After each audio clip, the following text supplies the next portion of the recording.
That's what our next move is to make sure that the Biden administration keeps its promise. Kept its promise to young people, kept its promise to the movement for Black Lives, kept its promise to communities and working class people across the United States of America. That's our message today, to keep your promise. And so we know that we don't just make that demand and walk away. We have to organize for it.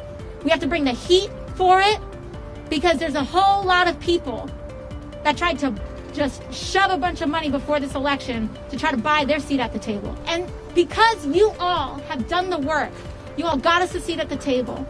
We have worked with the Biden administration to secure commitment on a $2 trillion climate plan. $2 trillion. But we're not going to stop there. We're not going to stop with a piece of paper. That's not what's going to happen. We're not going to forget about that agreement for the sake of an election, are we?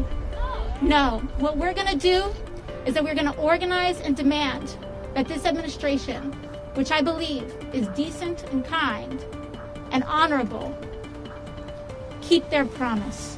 Alexandria Ocasio-Cortez spoke to her supporters about forcing Joe Biden to pass controversial Green New Deal legislation.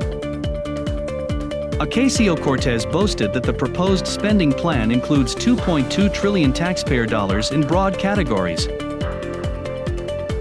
The movement is why I was elected to Congress. The movement is why Jamal and Corey and Mondaire are here today. You all, the movement is why Ilhan is here. The movement is why Rashida is here. The movement is why Ed Markey was protected this year. It was the movement.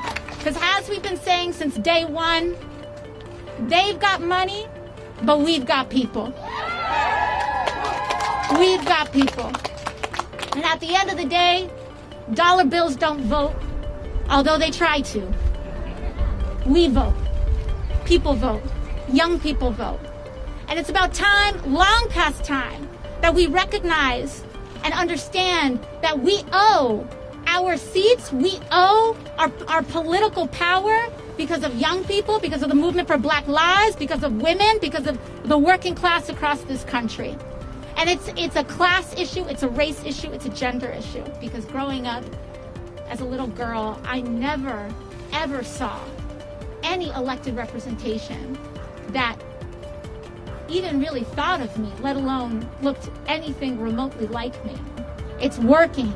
It's happening, and we are going to secure a future. We're going to secure the basic tenets of a Green New Deal, a multi-trillion-dollar jobs program for climate, for environmental, racial, gender, and class justice. That's what the Green New Deal is, and we will stick to that plan. So thank you all so very much.